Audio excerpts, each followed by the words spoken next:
موسى إنا لن ندخلها أبدا ما داموا فيها فاذهب أنت وربك فقاتلا إنا هاهنا قاعدون قال رب إني لا أملك إلا نفسي وأخي فافرق بيننا وبين القوم الفاسقين.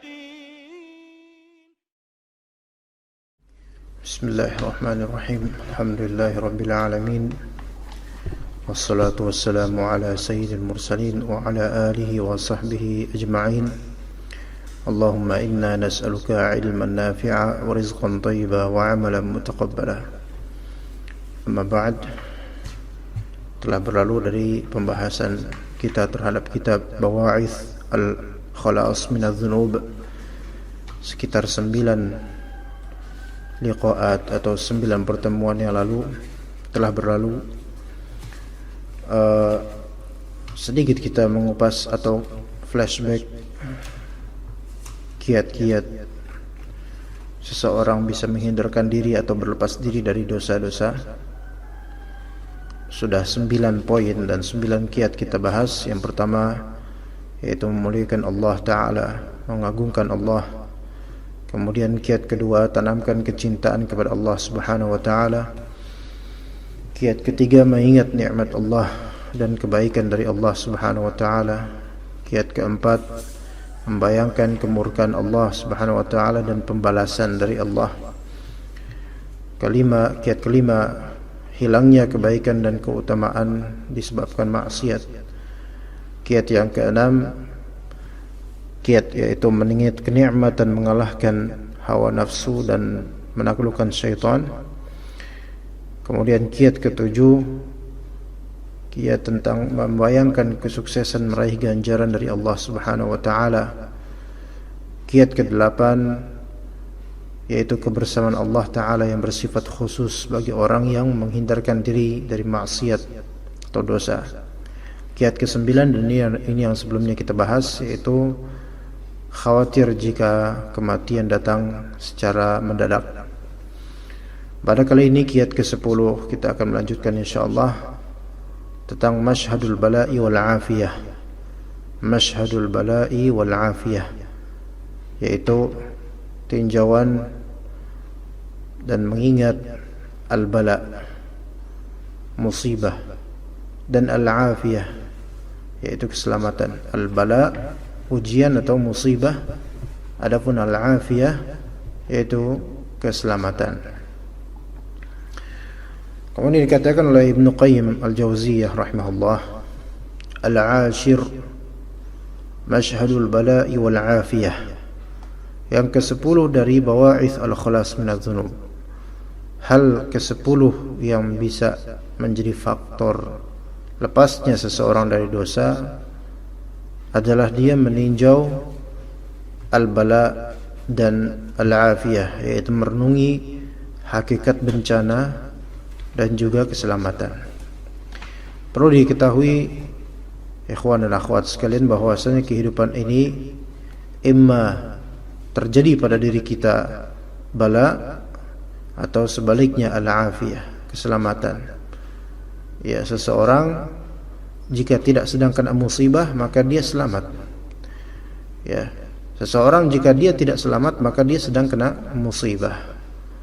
Hanya saja tinjauan masyarakat dan kalangan awam, umumnya manusia, mereka ketika disebut musibah maka yang terbetik di benak mereka selalu musibah fisik atau badan seperti sakit, atau musibah dari segi bencana alam seperti banjir, gempa bumi, tsunami, atau musibah seperti tersebarnya corona dan seterusnya dari musibah-musibah yang disepakati oleh semua orang.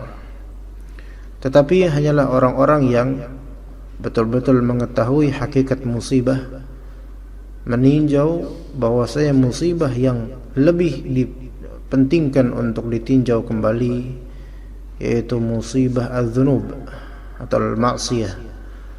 Maka dikatakan oleh Ibnu Qayyim al-Jauziyah di sini diingatkan orang yang mau melakukan dosa atau yang masih terus konsisten dengan dosa, hendaknya dia meninjau kembali hakikat dari musibah dan juga hakikat dari al-afiyah.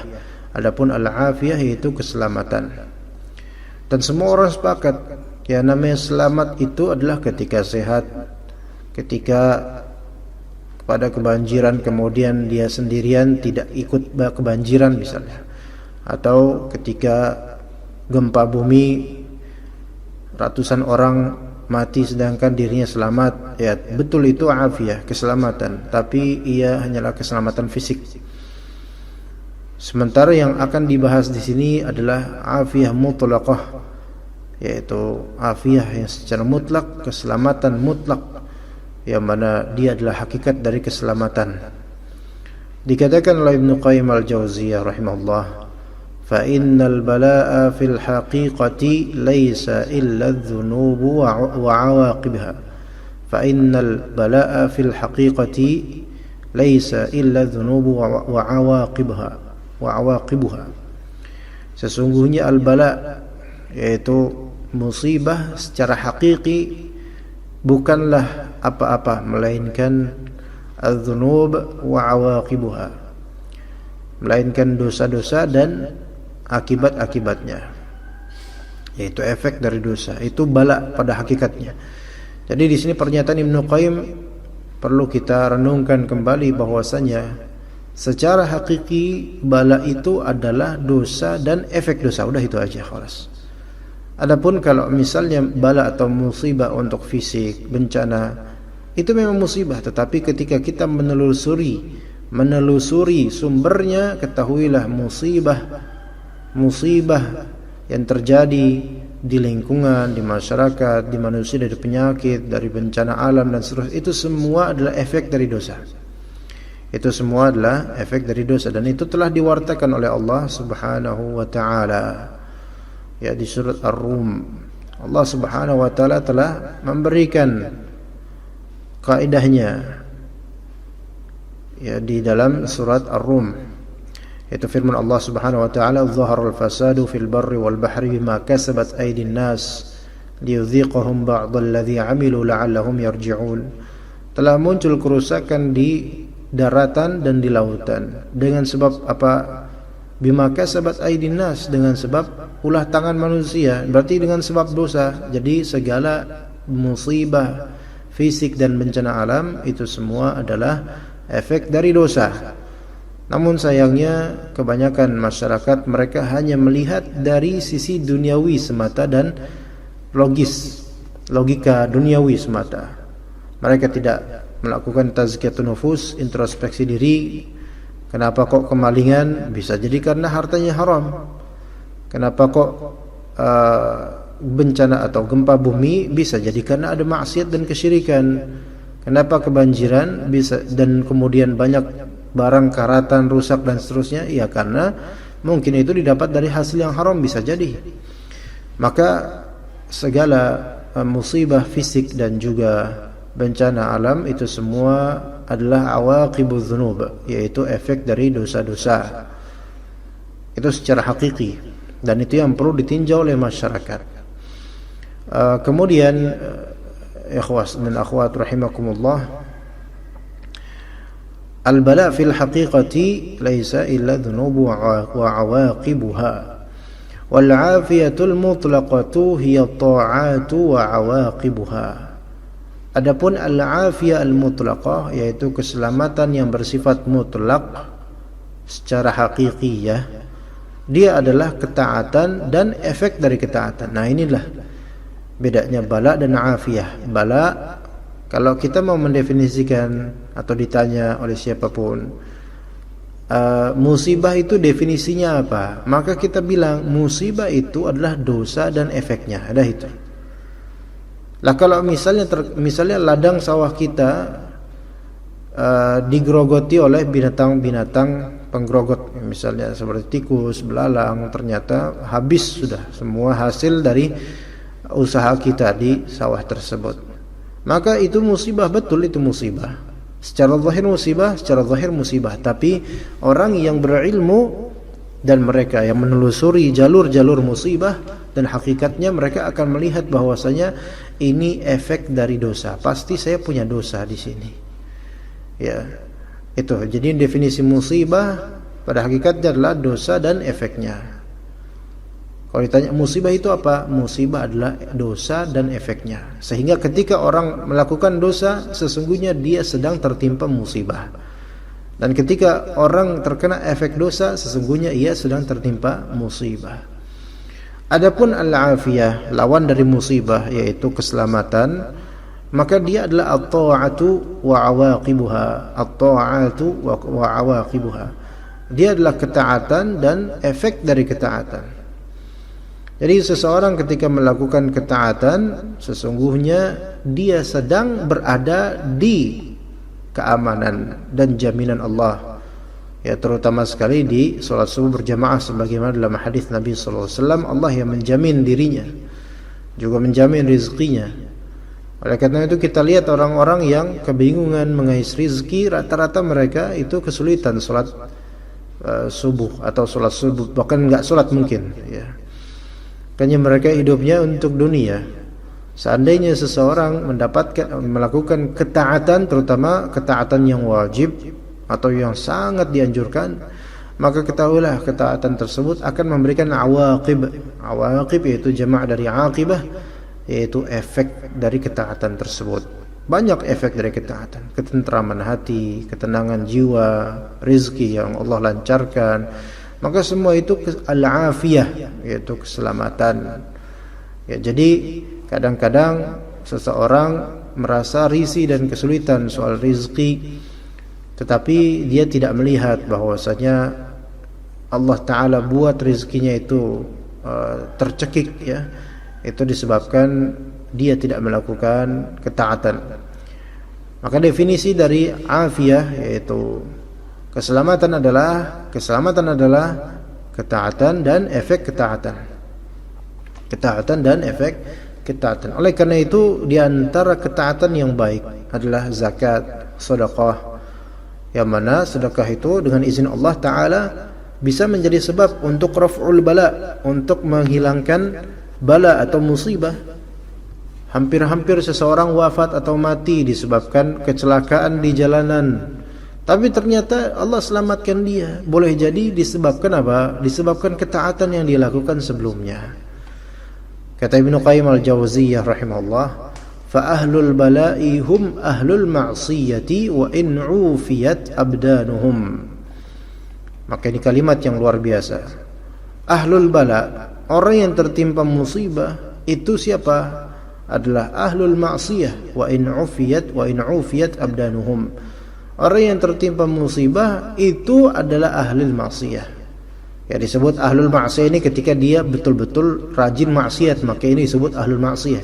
Adapun kalau misalnya dia sekali-kali, ya manusia semuanya seperti itu. Manusia semuanya seperti itu. Pernah melakukan maksiat dan kesalahan. Itu sudah diwartakan oleh Nabi sallallahu alaihi wasallam. Kullu bani Adam khata'un. Setiap anak Adam sering berbuat salah. Tapi ketika orang itu sudah dijuluki ahlul ma'siyah, itu menunjukkan dia terus-menerus melakukan maksiat tersebut sampai menjadi ahli maksiat. Maka mereka inilah orang yang terkena bencana sebenarnya. Orang yang harus dikasihani. Wa in 'ufiyat abdanuhum, walaupun badan mereka itu selamat gitu, badan bugar, seger, sehat. Kita lihat para pemain bola ketika mereka main bola.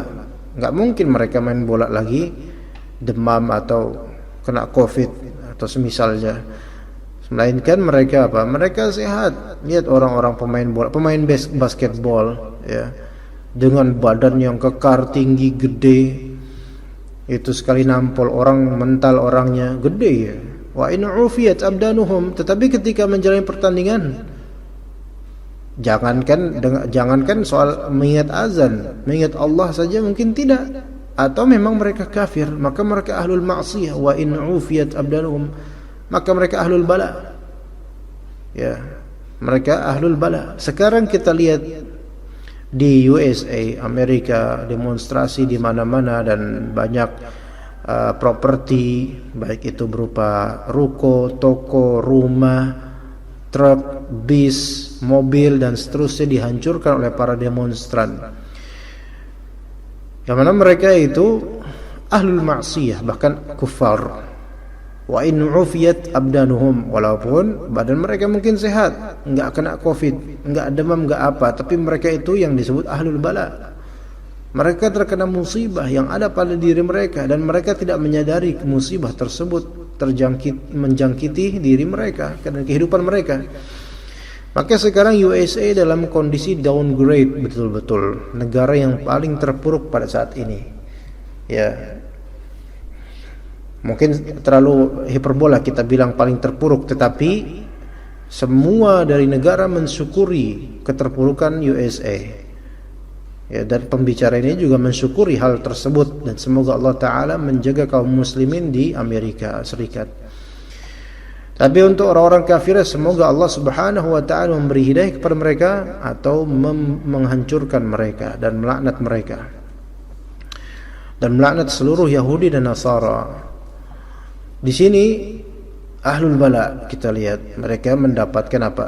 Mereka mendapatkan musibah yang tidak mereka sadari, walaupun badan mereka itu sehat. Jadi kesehatan badan itu tidak melazimkan bebasnya seseorang dari musibah.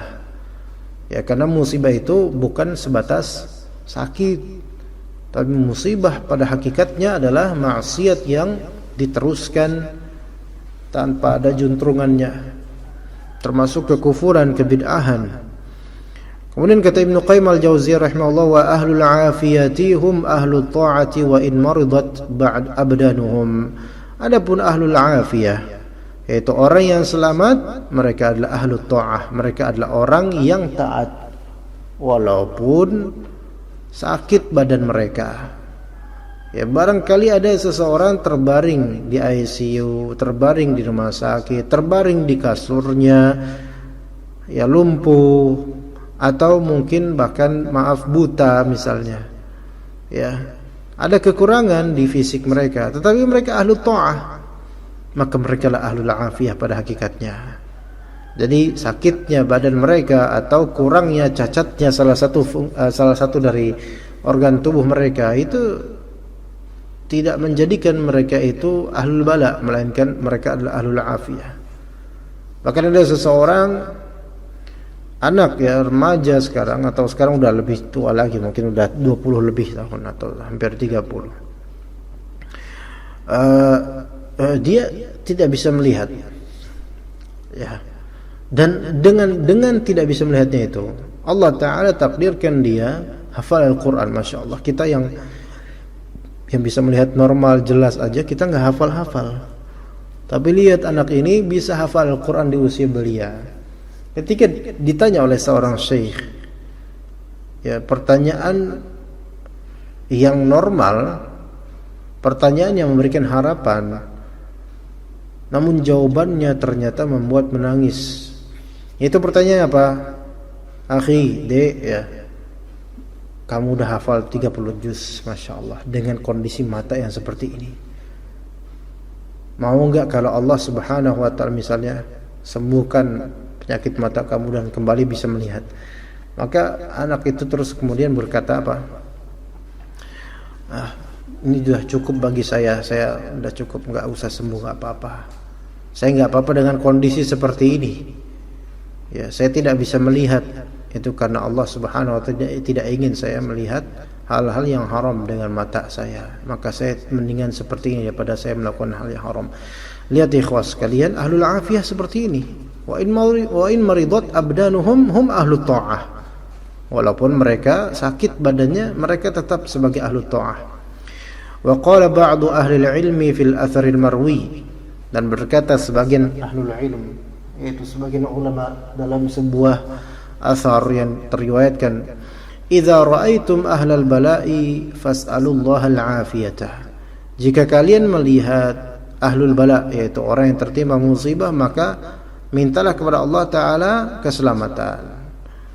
Kemudian dikatakan Ibnu Qayyim, fa inna ahlal bala'i al-mubtaluna bima'asillahi wal i'radi wal ghaflati anhu.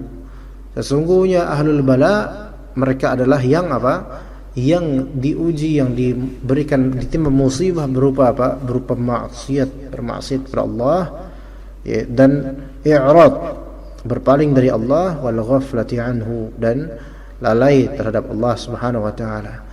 Wa hadza wa in kana a'zama al-bala fal-lafdh yatanawalu an anwa' al-mubtalin fi abdanihim wa adyanihim wallahu a'lam. Dan beginilah, walaupun maksiat itu termasuk sebesar-besar musibah, tapi lafal bala, musibah itu mencakup segala atau untuk macam-macam orang-orang yang terkena musibah, baik dari badan mereka ataupun keagamaan mereka. Wallahu a'lam. Kemudian kata Syekh Abdul Razak Al-Badr hafizahullah, al-amrul 'ashiru min hadhihi al-bawa'ith, perkara ke-10 yang merupakan faktor yang dapat melepaskan diri dari dosa adalah masyhadul bala'i wal afiyah, yaitu meninjau kembali tentang musibah dan juga keselamatan. Fadzunubu hiya a'zamu wa akhtaru bala'in yusibul mar'ah. Dosa itu adalah sebesar-besar dan paling berbahayanya bala yang paling besar dan bala yang paling berbahaya yang menimpa manusia. Wal afiyatul mutlaqatu innama hiya fi ta'atillah. Adapun keselamatan yang mutlak itu dia berada pada ketaatan kepada Allah, wal bu'di an adz-dzunub, dan jauh dari dosa. Jadi itu keselamatan yang betul-betul hakiki, yang utama. Wallahu azza wa jalla qad qasama al-bala'a biqadar wal 'afiyata biqadar. Allah Subhanahu wa taala telah menentukan, membagi-bagi musibah dengan kadarnya dan dengan takdirnya, dan juga membagi al-'afiyah, keselamatan, dengan kadar yang Allah taala tentukan. Walihada kana, jadi semua ini dengan takdir, ya, adanya bala dan adanya keselamatan itu semua dengan takdir. Maka walihadza kana min a'zami du'ai su'alullahil afiyata. Oleh karena itu, di antara seagung-agung doa adalah meminta keselamatan pada Allah Subhanahu wa taala. Karena Allah lah yang menciptakan adanya musibah dan menciptakan adanya keselamatan.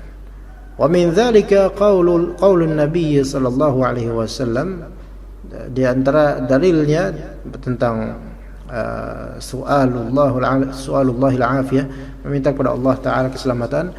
Ma min da'watin yad'u biha al-'abdu afdalu min Allahumma inni as'aluka al-mu'afati fid dunya wal akhirah. Ya. Di antara doa yang, ya, di sini tidak ada doa yang lebih baik yang didoakan oleh seorang hamba daripada doa berikut, yaitu Allahumma inni, ya Allah sesungguhnya saya, as'aluka, saya minta kepada engkau, al-mu'afat, yaitu pemaaf. Di sini mu'afat, keselamatan, ya, fid dunya wal akhirah, di dunia dan akhirat. Wa qala sallallahu alaihi wasallam, beliau sallallahu alaihi wasallam juga berkata, is'alullaha al-'afwa wal 'afiyah, mintalah oleh kalian al-'afwa wal 'afiyah, yaitu pemaafan dan keselamatan. Ya, minta pemaafan, minta maaf sama Allah, minta selamat sama Allah. Fa inna ahadan lam yu'ta ba'da al-yaqini khairan min al-'afiyah. Sesungguhnya seseorang tidak diberikan sesuatu yang lebih baik setelah al-yaqin, itu iman, daripada keselamatan. Jadi iman itu yang paling top, pemberian yang paling tinggi adalah keimanan. Setelah itu apa? Keselamatan. Ya. Wa kana sallallahu alaihi wasallam yusi ashabahu wa ahli baitihi an yukthiru min hadzal du'a. Nabi sallallahu alaihi wasallam mewasiatkan para sahabatnya dan keluarganya untuk memperbanyak doa ini. Kama qala li ammihi al-Abbas, sebagaimana beliau berkata kepada pamannya, yaitu Al-Abbas bin Abdul Muttalib, ya am aktsirid du'a bil afiyah, wahai pamanku, perbanyaklah doa meminta al-afiyah, yaitu meminta keselamatan. Maka ikhwah dan akhwat sekalian rahimakumullah, ketahuilah bahwa dosa itu membuat kita tidak selamat. Dan barang siapa yang berterus dalam dosanya, maka dia sedang berada dalam musibah.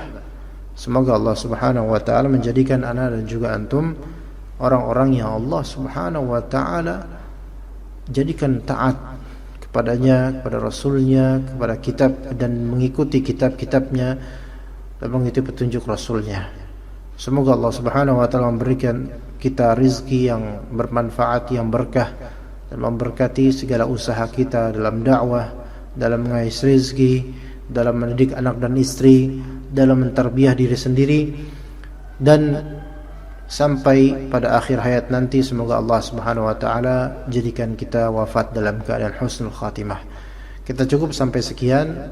Jazakumullahu khairan ala husni istima'ikum. Sallallahu ala nabiyina Muhammad wa ala alihi wa sahbihi ajma'in. Subhanakallahumma bihamdika asyhadu an la ilaha illa anta astaghfiruka wa atubu ilaik. Assalamualaikum warahmatullahi wabarakatuh.